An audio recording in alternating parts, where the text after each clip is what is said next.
जय गुरु जी, सारी संगत को मेरी ओर से जय गुरु जी, शुक्राना गुरु जी। गुरु जी का जितना शुक्र किया जाए उतना कम है। बाकी ये है कि गुरु जी ने इस काबिल समझा कि मुझे ये मौका दिया सत्संगत शेयर करने का, उसके लिए गुरु जी का बहुत बहुत शुक्राना। तो मैं सबसे पहले अपनी जर्नी बताना चाहूँगा। जब मैं पहली बार गुरु जी से जुड़ा, या ये कह लो कि जब पहली बार मैंने गुरु जी के दर्शन किए तो 2003 की बात है। मैं फ़ोटो खिंचवाने के लिए गया हुआ था एक स्टूडियो में, और वहाँ पे मैंने गुरु जी का स्वरूप देखा था पहली बार। तो मुझे ये लगा कि जो फ़ोटो स्टूडियो वाला है उसका कोई रिलेटिव होगा। गुरु जी का वाइट कलर का चोले के अंदर स्वरूप लगा हुआ था, बड़ा प्यारा था। मेरे को यानी कि पहली बार में कहते हैं ना कि देखने से ही अट्रैक्ट हो जाता बंदा, तो वो हुआ। फिर भी मन में एक संशय था कि हो सकता है इसका कोई रिलेटिव होगा, मैंने नहीं पूछा। फिर उसके बाद ये बात है 2003 की, और उसके बाद जो है 2013 में जो है मैं मेरे साथ जो है तो वो हुआ था कि मेरे को कैंसर हुआ था 2013 के अंदर। 2013 में मेरे 3 ऑपरेशन हो गए थे, 4th ऑपरेशन होना था, मिम्स के अंदर मैं भर्ती था। तो मेरा जूनियर था, तो मेरा जूनियर मेरे पास आया, 2 दिन बाद मेरा ऑपरेशन होना था। तो 2 दिन बाद मेरा ऑपरेशन होना था इसके अंदर, तो 4th ऑपरेशन मेरा होना था। काफ़ी बड़ा ऑपरेशन होना था, तो मैं थोड़ा उसके अंदर था कि भाई कैसे होगा, कैसे नहीं, क्योंकि 3 ऑपरेशन ऑलरेडी हो गए थे। फिर 3 ऑपरेशन होने के बाद चौथा ऑपरेशन मेरा होना था, और जो 3rd ऑपरेशन हुआ था उस वक़्त मेरे को ये कहा गया था कि भई अब जो है इसके बाद और ऑपरेशन नहीं होंगे। और फरवरी में मेरा ऑपरेशन हुआ था, फिर दोबारा से मेरे को लंग्स का कैंसर था, तो मेरे को फिर दोबारा से वो गाँठ जो है दोबारा से हो गई थी। गाँठ होने की वजह से मेरा मई के अंदर ऑपरेशन होना था ना, तो 2 दिन पहले मेरा जूनियर मेरे पास आया हॉस्पिटल में, एम्स में, और गुरुजी का पॉकेट स्वरूप देखकर मेरे को कहता है कि सर मुझे नहीं मालूम कि क्या है क्या नहीं है, मगर दुनिया ये कहती है कि ये गुरुजी है और इनका स्वरूप जो अपने पास रखता है उसको कुछ नहीं होता। तो गुरुजी का मैंने पहले 10 साल पहले 2003 में देखा था, ये बात है 2014 की, मई 2014। तो उस वक़्त जो है मैंने उसे स्वरूप लेके अपनी पॉकेट के अंदर रख लिया था, और मेरा ऑपरेशन हुआ। ऑपरेशन क्रिटिकल था। यानी कि जो मेरे को स्ट्रेचेस आए थे वो 54 स्ट्रेचेस आए थे। यानी कि आज की डेट में भी अगर मैं सोचता हूँ उस वक़्त को, तो कहते हैं ना रोंगटे खड़े हो जाते हैं। मेरा ऑपरेशन हुआ, ऑपरेशन होने के बाद यानी कि 54 स्टिचेस थे, और पेट का ऑपरेशन था पूरा। तो स्टिचेस जो है मेरे खुल गए थे, जिसकी वजह से जो है यानी कि ओपन हो गया था, और उसके अंदर जो है पस नहीं रुक रही थी। तो 28 दिन तक जो है पूरा पन जो है जैसे अभी निकाली है, और 5 मिनट बाद फिर दोबारा बढ़ जाती थी। इस तरह से जो है पस जो है बार-बार बढ़ती रहती थी। 28 दिन तक डॉक्टर ने मेरे को जवाब दे रखा था कि कोई चांस नहीं है बचने के। जो एम्स के सबसे बड़े डॉक्टर थे, डॉक्टर देव काके थे, और उन्होंने जवाब दे रखा था। और गुरुजी की ऐसी कृपा हुई कि 29वें दिन जाकर के मैंने रिकवरी करी, और रिकवरी करने के बाद 31वें दिन जो है मेरी छुट्टी हुई वहाँ से, हॉस्पिटल से। और गुरुजी का बहुत-बहुत शुक्राना है, जितना शुक्राना किया जाए उतना कम है। 31वें दिन छुट्टी हुई, उसके बाद मेरी मार्केटिंग जॉब है, तो जब ऑपरेशन वगैरह हो गया, सब कुछ हो गया, तो डॉक्टरों ने मेरे को डिक्लेयर किया कि पिताजी आप जो है कभी भी जो है वो नहीं कर पाओगे, क्या नाम है अपना, मार्केटिंग की जॉब जो है दोबारा नहीं कर पाओगे लाइफ टाइम, और आपको बैठने की ही जॉब करनी पड़ेगी। और गुरु जी की ऐसी कृपा रही कि 1 साल के अंदर-अंदर मैं जो है फिर दोबारा फील्ड के अंदर आ गया, और मेन की जितनी मेरी दिक्कत परेशानियाँ थी जो मेरे को थी, वो 1 साल के अंदर जो है गुरु ने ऐसी हील कर दी कि वो दिन है और आज का दिन है, मेरे को दोबारा हॉस्पिटल जाने की ज़रूरत नहीं पड़ी कैंसर को लेकर। फिर उसके बाद हुआ ये कि 2014 में, 2015 में मेरे को अटैक हुए, अटैक भी मेजर अटैक हुए, जिसके बाद ये था कि अगर 5 मिनट की भी अगर लेट होती, कुछ भी हो सकता था। मगर गुरुजी की ऐसी कृपा रही कि वो समय भी निकल गया, और उसके बाद जो है एंजियोग्राफी वगैरह हुई, नसें वगैरह जो थी वो खुल गई। उसके बाद सब कुछ सही चलता रहा। उसके बाद इतना होने के बावजूद भी कहते हैं ना हम यानी नादान है कि समझ नहीं सकते, या गुरुजी की जब तक इच्छा ना हो हम गुरुजी से नहीं जुड़ सकते। तो हुआ ये कि 6 साल पहले एक मेरे फेसबुक फ्रेंड थे, आपा तापा करके, वो गुरुजी के जो है संगत थी, और वो सिलीगुड़ी से दिल्ली आते थे। तो वो आते थे, तो वो कई बार उन्होंने मेरे को कहा कि आप गुरुजी के यहाँ पे आओ। मेरे को ये नहीं मालूम था कि ये वही गुरुजी है जिनका स्वरूप मेरे पास था, और मैंने कहा ठीक है मैं आऊँगा। मैं हमेशा यार कि आई गई बात कर देता था जाने की वजह से, क्योंकि मुझे मालूम नहीं था या गुरुजी का बुलावा नहीं था ये करो। हुआ ये कि 2023 के अंदर लास्ट में दिसंबर की बात है, 24 दिसंबर 2023 की, मैं अपने रिलेटिव के यहाँ पे गया हुआ था और गुरुजी की संगत है काफ़ी टाइम से। तो ऐसे ही बैठे-बैठे मैं उनसे बात कर रहा था कि दीदी आप जब भी जाओगे तो मेरे को बता देना, हम भी बड़े मंदिर चलेंगे, मैं, वाइफ और मेरी बिटिया। हम फैमिली में 3 मेंबर हैं। उनका जवाब था कि हम कल जाएँगे और कल अगर आपको चलना हो तो हमारे साथ चलिए। मैंने कहा ठीक है। 25 दिसंबर 2023 को पहली बार मैं बड़े मंदिर गया और बड़े मंदिर में जाने के बाद कहते हैं कि यानी कि बिन बोले आ सब कुछ जान रहा। यानी कि कहते हैं ना कि धरती पे अगर स्वर्ग है, तो वो गुरु जी का दरबार है। गुरु जी का जब पहली बार दीदार किया, पहली बार दर्शन हुए और मेरी वाइफ़ भी गई थी, बिटिया भी गई थी और पहली बार नहीं मेरी वाइफ़ को वहाँ से एक संगत ने ब्रेसलेट स्वरूप दिया, लॉकेट स्वरूप दिया, जबकि नई संगत जो होती है बहुत कम चांस होता है कि पहली बार में कोई ब्लेसिंग जल्दी से जीत जाए। और उसके बाद जो है 2023 के बाद जो है फिर हफ्ते के अंदर 1 बारी, 2 बारी, 3 बारी, यानी कि जब मन करता महीन हफ्ते के अंदर 4-4, 5-5 बारी जाना जो है बड़े मंदिर चालू हो गया। तो जब बड़े मंदिर जाते थे तो मन में एक वो रहता था कि जब भी जाते थे कि काश हमारी सेवा जो है गुरुजी की बता दे।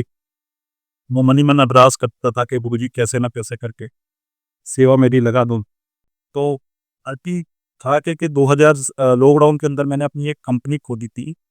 तो वो कंपनी खोली थी, प्राइवेट लिमिटेड कंपनी थी मेरी। तो उसमें मेरे को लॉस हो गया था। तो लॉस हो गया था तो कोई पार्टी थी लखनऊ की, उसने मेरे ऊपर केस कर दिया था। तो केस कर दिया था तो केस क्या कर दिया, मैंने उसको माल भेज दिया और माल भेजने के बावजूद भी उसने मेरे ऊपर जो है उल्टा केस कर दिया, क्योंकि मेरे को माल रिसीव नहीं हुआ। तो माल रिसीव नहीं हुआ तो उसने एफआईआर करी। मेरे पास कोई फ़ोन नहीं आया, कुछ नहीं आया, ना कोर्ट से कोई लेटर आया, कुछ आया इन्फॉर्मेशन के लिए। फर्स्ट सेवा जो मेरी लगी बड़े मंदिर में 31 मई 2024 को लगी, महासमाधि दिवस पे। और 28 मई को जो है मेरे पास एक एसआई जो है वो लखनऊ से आए थे और वो कहते हैं कि भाई आपके खिलाफ वारंट है, आपको जो है कोर्ट के अंदर 2 तारीख की डेट है, आपको जो है पेश होना पड़ेगा। मैंने कहा ठीक है। तो उन्होंने खाली 2 बंदों का इनकी वैसी साइन कराए और आधार कार्ड की कॉपी वगैरह लेके फॉर्मेलिटी पूरी करके वो चले गए। मैंने कहा ठीक है, 31 की सेवा है, 1 तारीख को मैं यहाँ से निकलूँगा दिल्ली से लखनऊ, 2 तारीख को लखनऊ पहुँच जाऊँगा। और कहते हैं ना कि जो मंजूर है खुदा होता है वही होता है। गुरुजी की जो इच्छा थी। 31 मई को मैंने सेवा करी और सारे दिन सेवा करी। रात को मैं 1:30 बजे अपने घर पे पहुँचा। तो घर पहुँचने के बाद जो है रात को एकदम से मेरे को अटैक हुआ और हम जो है हॉस्पिटल के अंदर गए। उन्होंने कहा कि भई गैस वगैरह की प्रॉब्लम है, वैसे है। 31 तारीख को यानी कि मेरे हार्ट में पेन हो रहा था। 31 की रात को जब आया था तो मैं सो गया था, तो अर्ली मॉर्निंग में डॉक्टर के पास गया था, अपने फिजिशियन के पास। तो फिजिशियन ने कहा कि ये दर्द जो है हो सकता है कि भई कल जैसे गर्मी ज़्यादा थी और आप बता रहे हो कि आप बड़े मंदिर गए हुए थे, तो हो सकता है उस वजह से जैसे गैस वगैरह हो गई हो, उस वजह से नॉर्मल पेन होगा। उसने गैस्ट्रिक प्रॉब्लम समझ के दवाई वगैरह दे दी और रात को उस दिन 1 तारीख की रात को मेरे को दर्द ज़्यादा होने लगा, तो फिर उसके बाद जो है मैं राम मनोहर लोहिया हॉस्पिटल गया। वहाँ पे उन्होंने तब के अटैक किया। उन्होंने जो है इमरजेंसी में 4-6 घंटे रखने के बाद मॉर्निंग में अर्ली मॉर्निंग छुट्टी दे दी। अगले दिन जो है मेरे को तो फिर दोबारा वही दिक्कत होने लगी 2 तारीख को। और 2 तारीख को मेरे को दिक्कत होने लगी, 2 तारीख को भी सारी रात मैं हॉस्पिटल में ही रहा। और उसके बाद जब दिक्कत ज़्यादा बढ़ गई तो डॉक्टर वगैरह कहते हैं कि भई ऐसा करो आप जो है, क्योंकि रात को दिक्कत हो रही थी, ना मेरे से खाया जा रहा था, ना पिया जा रहा था। यहाँ तक कि इवन पानी तक भी इनफैक्ट पी रहा था तो वो भी मेरे से पिया नहीं जा रहा था, तब मेरे को दर्द था। तो जिन्होंने कहा कि ओपीडी में आप जो है दिखाओ। और जब मैं ओपीडी में गया, मेरे इको इको वगैरह सारे टेस्ट वगैरह हुए, तो ब्लॉकेज वगैरह जब चेक करी तो 50% मेरी ब्लॉकेज थी। और 50% ब्लॉकेज थी तो मतलब को ये हुआ कि भाई 50% तो कम है ब्लॉकेज, क्योंकि आम इंसान की तरह हम सोचे तो होता है ना कि 50% हार्ट काम कर रहा है और मेरी एज जो है 46 ईयर है। तो मेरे को ये था कि अभी बिटिया छोटी है, अभी उसका कौन करेगा, क्या करेगा? कल की डेट में कोई प्रॉब्लम हो जाए तो। फिर ओपीडी के अंदर हम रिपोर्ट वगैरह देते गए, तो जो डॉक्टर बैठे हुए थे वहाँ पे के, तो डॉक्टरों ने रिपोर्ट देखी और डॉक्टरों ने बताया हमें कि जो इंडियंस हैं, नॉर्मली जो इंडियंस है, उनका 70% हार्ट जो है काम करता है और आपका 50% काम कर रहा है। तो ये कोई बड़ी बात नहीं है कि भाई 50% काम कर रहा है तो कोई डरने की बात है या कुछ है। और जो डॉक्टर थे वो साउथ इंडियन थे वहाँ पे, नाम मेरे को याद नहीं है क्या नाम था उनका। तो उनकी वर्डिंग जो थी वो उनकी वर्डिंग जो थी, जब मैंने उससे दोबारा पूछा, मैंने कहा सर कोई दिक्कत तो नहीं, तो उनकी जो वर्डिंग थी वो थी कि जा ऐश कर तो हमें कुछ ही नहीं हुआ। अ, ऐसे करके उसने बोला। और वो वर्डिंग सुन के यानी कि मैंने गुरुजी का वहीं शुक्राना किया और सीधा वहाँ से ऑटो पकड़ के मेट्रो ली और मेट्रो से सीधा बड़े मंदिर गया शुक्राना करने। यानी कि जितना गुरुजी का शुक्राना किया जाए उतना कम है। बाकी ये है कि जो मेरा केस था जिसमें मेरी यानी कि वारंट निकला हुआ था, हार्ट हार्ट अटैक के चक्कर में मेरा नॉन अवेलेबल वारंट निकल गया था। और नॉन अवेलेबल वारंट जो है मेरा 8 महीने जो है रहा। और 8 महीने रहने के बावजूद यानी कि मैं गुरुजी के ऊपर छोड़ा हुआ था कि गुरुजी आप ही हो, जो भी हो आप ही हो और आपके अलावा तो ही नहीं है। जैसा करोगे आपकी रज़ा में रज़ा है। तो ना मेरे पास कोई फ़ोन आया, ना कुछ आया। सिर्फ़ एक बारी 1-2 बारी अटेंडेंस के लिए पुलिस वाले आए थे, उनसे बात वगैरह हुई। तो उसके बाद दिसंबर में जाके दिसंबर स्टार्टिंग के अंदर जाके मैंने अपनी जो है वहाँ से ज़मानत पा के रखा। और आज की डेट में जो जिस बंदे ने केस किया था, उस बंदे से हमारी बात चल रही है। तो कंप्रोमाइज़ के लिए भी मान गया है। तो गुरुजी का बहुत-बहुत शुक्राना है कि गुरुजी ने इस काबिल समझा के अपने चरणों के अंदर रखा, अपने पास सेवा दी। क्योंकि कहते हैं ना कि हम कुछ नहीं हैं, जो कुछ करने वाले हैं गुरुजी हैं। और गुरुजी का जितना भी शुक्राना किया जाए, अनंतम अनंतम शुक्राना गुरुजी का। ये सत्संग तो है ही है मेरी लाइफ़ के अंदर। यानी कि लाइफ़ के अंदर मैं कहूँ कि डेली के डेली कुछ ना कुछ सत्संग घटता है। जैसे आज मैं लाइफ में पहली बार सत्संग जो है अभी किसी को शेयर कर रहा हूँ। आज से पहले मैंने सत्संग किसी को शेयर नहीं किया। तो मन में एक कहते हैं ना कि घबराहट सी थी कि कैसे सत्संग शेयर होता है, क्या होता है, कैसे होता है। तो आज मैं अभी एक आंटी है जो काफ़ी पुरानी संगत है, तो उनसे बात हो रही थी। तो बात करते मैं उनको अपना सत्संग सुनाने लगा। और सत्संग सुनाते-सुनाते लगभग जिनके अराउंड 1 घंटे तक मैं जो है उनको अपना सत्संग सुनाता रहा। छोटी-छोटी बातें जो डेली रोज़मर्रा में मेरे साथ होती है कि जैसे हम बड़े मंदिर जाते हैं, बड़े मंदिर में हम जैसे सेवा लंगर प्रसाद में मेरी सेवा होती है। तो लंगर पर प्रसाद में सेवा होती है तो वहाँ पे हम जब यानी कि लंगर सर्व कर रहे होते हैं, तो उसके अंदर चपातियों के अंदर ओम बना होता है। लंगर जब डाल रहे होते हैं तो उसके अंदर ओम बना होता है। हलवा प्रसाद के ऊपर ओम बन जाता है, सब्जी प्रसाद पे ओम बन जाता है। यानी कि गुरुजी की कृपा हर जगह बरस रही होती है बड़े मंदिर के अंदर। उसको सिर्फ़ फ़ील करने की और देखने की यानी कि वो आँखें चाहिए देखने के लिए कि यहाँ गुरुजी की यानी कि कौन-सी ऐसी जगह है बड़े मंदिर में या जहाँ पे भी हम यानी कि गुरुजी को सच्चे मन से याद करते हैं। ऐसा हो ही नहीं सकता कि गुरुजी वहाँ पे ना आए या हमारी ना सुने। इसके अलावा मेरे छोटे-बड़े बहुत सारे सत्संग है। जैसे एक बारी मैं पीछे अपने जूनियर के साथ में जो है अमृतसर गया था टूरिंग जो गैलरी। तो मैं जब मोस्टली जब टूरिंग करता हूँ तो गुरुजी के सत्संग, गुरुजी के शब्द, गुरुजी का मंत्र जाप सुनता हुआ जाता हूँ और गुरुजी को ही याद करता रहता हूँ, जब भी टाइम मिलता है। तो मैं अमृतसर जा रहा था, तो अमृतसर जब हम पहुँचे, तो ट्रेन से उतर के हम बैटरी रिक्शा लिया होटल जाने के लिए। तो होटल जैसे ही हम पहुँचने वाले थे, तो बैटरी रिक्शे के अंदर जैसे ही बैटरी वाले ने यू टर्न किया, तो वहाँ पे हमारा बैटरी रिक्शा पलट गया और मैं और मेरा जूनियर 2 बंदे हम बैटरी रिक्शे के अंदर बैठे थे। मगर होता ना कि बचाने वाले जब गुरुजी एक है, तो कौन क्या बिगाड़ सकता है। तो जैसे हमारा रिक्शा पलटा, तो जैसे होता है कि रिक्शा पलट रहा है और जैसे कोई हाथ किसी ने लगा रखा है और वो हाथ ऐसे लगा रखा है कि रिक्शा बिल्कुल स्लोली गिर रहा है और हम दोनों के दोनों बंदे जो है रिक्शे के अंदर बीच के अंदर जो है खड़े हो गए। और अगर रिक्शा तेज गिरता तो हम दोनों के दोनों बंदों का हाथ काटने में फ्रैक्चर आना ही आना था। यानी कि कम से कम 3 से 6 महीने के खून बैठ जानी थी। मगर गुरुजी के ऐसी कृपा हुई कि दोनों के दोनों बंदों को खरोच भी नहीं आई।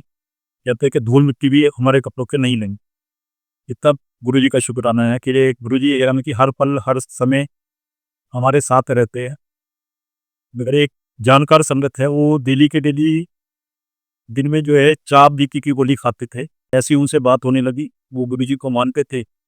मैंने कहा, आप अंकल गुरुजी के वहाँ नहीं जाते, बड़े मंदिर नहीं जाते, तो बड़े मंदिर जाना चालू करो। तो उन्होंने वीक में एक बारी जो है बड़े मंदिर जाना चालू किया, और आज की डेट के अंदर उनकी चारों की चारों गुड़िया जो है बीपी थी, बीपी हाई रहता था, वो गुड़िया उनकी खत्म हो गई। इसी तरह से एक संगत है यमुनानगर की, बजाज अंकल आंटी है, तो उनको सत्संग कराना था, न्यू संगत थी, तो 6 महीने उनको जुड़े हुए थे। तो उनको गुरुजी का बड़ा स्वरूप कहीं से नहीं मिल रहा था। वो 2-3 बारी बड़े मंदिर भी गए, वहाँ से भी उन्होंने ट्राई किया, मगर बड़ा स्वरूप नहीं मिला। तो उनको सत्संग कराना था, और फेसबुक पे वो पता नहीं कहाँ से उनको कैसे कांटेक्ट किया उन्होंने मेरे से, और मेरे को कहा कि अंकल मेरे को बड़ा स्वरूप चाहिए। मोस्टली बड़े स्वरूप वगैरह जो है हम जो है डिस्ट्रीब्यूट करते हैं सत्संग के लिए। उन्होंने स्वरूप मांगा, तो उनको मैंने स्वरूप दिया, और जब उन्होंने वहाँ से वीडियो भेजा कि अंकल ये स्वरूप हमने लगाया था और सत्संग हुआ गुरुजी का, तो बहुत बहुत शुक्राना गुरुजी का कि क्या वर्डिंग, यानी कि कोई वर्ड ही नहीं है गुरुजी का शुक्राना करने के लिए, कि कहाँ कहाँ कैसे कैसे गुरुजी ब्लेस करते हैं, किस किस को ब्लेस करते हैं। बाकी मेरे को बोलना नहीं आता। बाकी संगत जी, जो मेरे से बना, जैसा बना, वो मेरी बुद्धि थी, क्योंकि ये कहते ना कि हम कुछ नहीं है, गुरुजी बुलवाते हैं, हम अपनी मर्जी से कुछ सोचे कि ऐसा बोलना है ऐसा बोलना है, मगर जो गुरुजी ने कहलवाना था कहलवाया। और अगर मुझसे कोई गलती हुई, वो कृपा मुझे माफ करना। जय गुरु जी।